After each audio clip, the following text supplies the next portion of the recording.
E o meu pai que tentou abrir a barriga da minha irmã, a própria filha dele, tá? Falando assim que tinha uma dentro da barriga dela, que os inimigos dele tinham colocado para poder destruir ele, destruir a nossa casa, acabar com tudo. Eu quero que você fique aí para você entender bem essa história no final.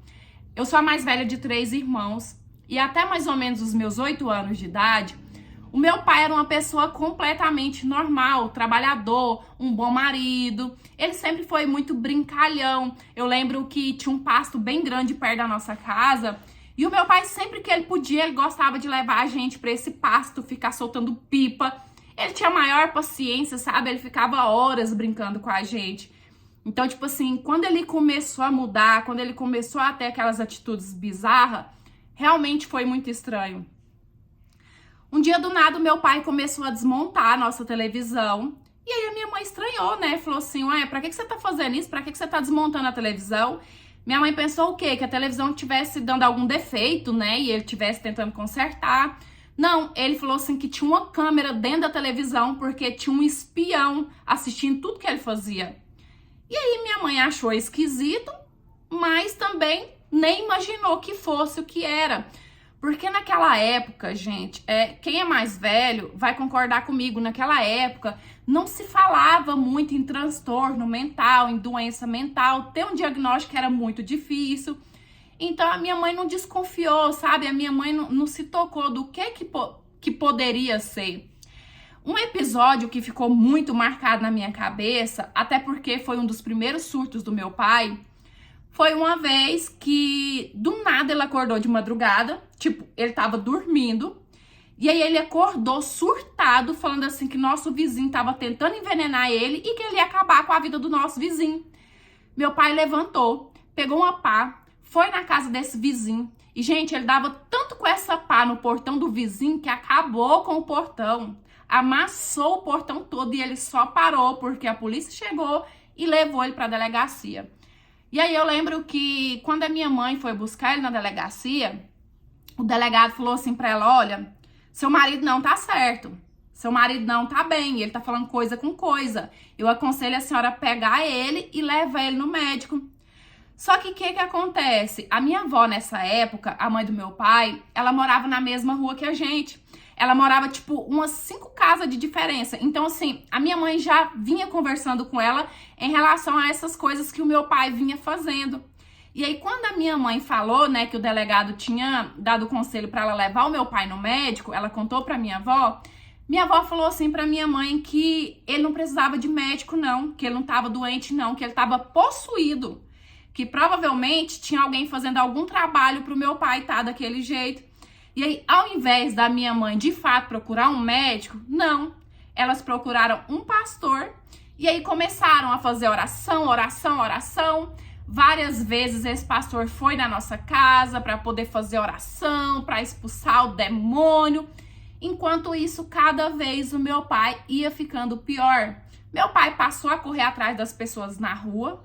Tanto que os nossos vizinhos tudo começou a ficar com medo do meu pai, porque ele avançava nas pessoas. De uma hora para outra, ele cismava que a pessoa estava fazendo trabalho para ele, que a pessoa estava tentando envenenar ele. Ele cismava com os próprios filhos. Tanto que, a essa altura, eu e os meus irmãos, a gente já tinha medo do meu pai. Porque, tipo assim, você olhava na cara dele e ele não era mais a mesma pessoa, sabe? Não tinha aquele olhar do nosso pai de antes. E mesmo assim, a minha mãe acreditando fielmente que as orações iam curar o meu pai.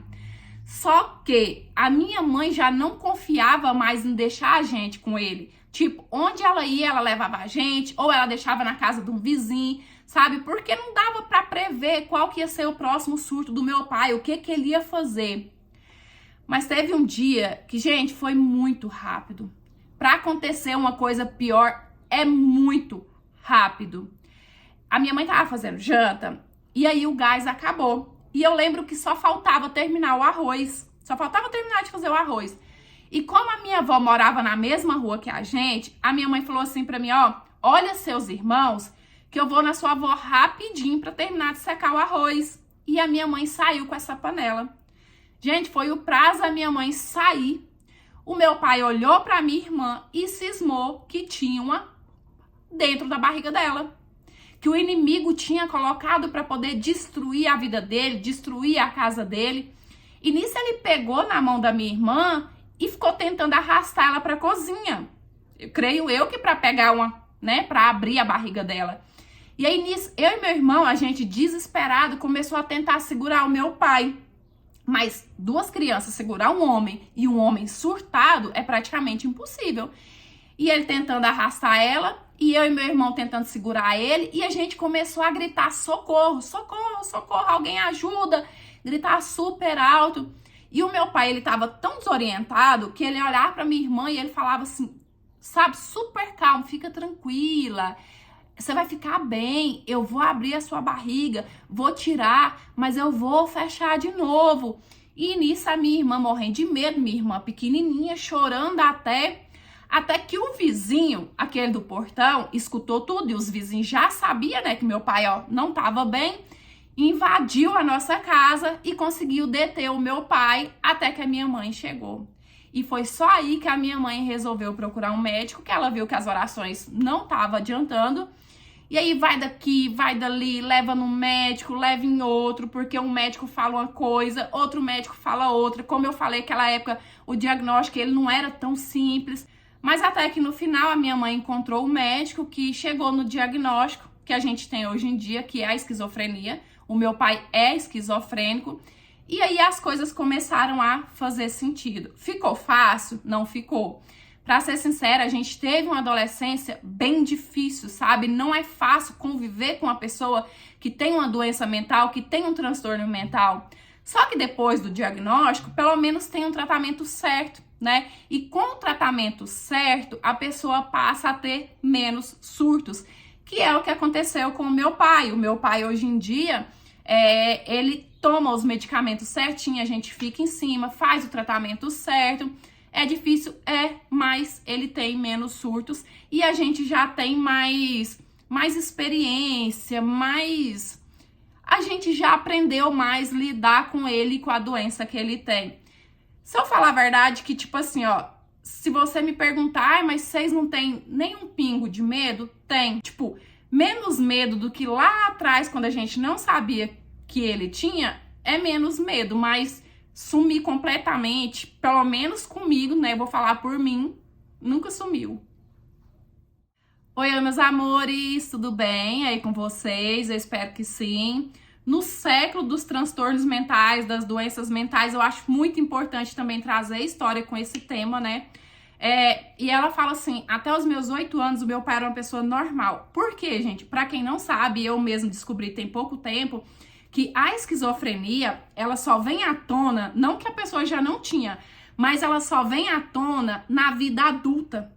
Então, por isso que às vezes é difícil de entender, né, quando a pessoa do nada começa a surtar, porque, tipo assim, até uma certa idade, já adulto, a pessoa é completamente normal, e aí de uma hora para outra ela começa a surtar, né, por causa disso, porque a esquizofrenia, ela só realmente vem à tona na fase adulta.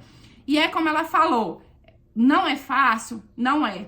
Eu posso dizer, gente, se eu abrir a minha gaveta aqui pra vocês vão ver o tanto de remédio psiquiátrico que eu tenho aqui, que eu faço uso. Continua não sendo fácil, porém é mais fácil porque a gente faz tratamento. Então, por exemplo, eu vou dar o meu exemplo. Aquelas crises depressivas, elas vêm menos vezes e também é menos intensa, porque eu faço o tratamento certinho. E é uma coisa que é muito importante, que eu custei dar o braço a torcer, que eu não queria, porque, eu não sou doida, mas é uma coisa que, tipo, faz, é muito importante, dá uma qualidade de vida maior pra gente. Então é isso, eu espero que vocês tenham gostado da interpretação, que tenha de alguma forma ajudado vocês aí. Curte, comenta, compartilha, porque me ajuda demais. E se você quiser me enviar a sua história, vocês já sabem, é no e-mail que eu vou deixar passando aí na sua tela. É por lá que eu recebo e eu aguardo sua história, tá certo? É isso, um beijão. Fica com Deus, fica em paz. Até os próximos. Tchau. Fui!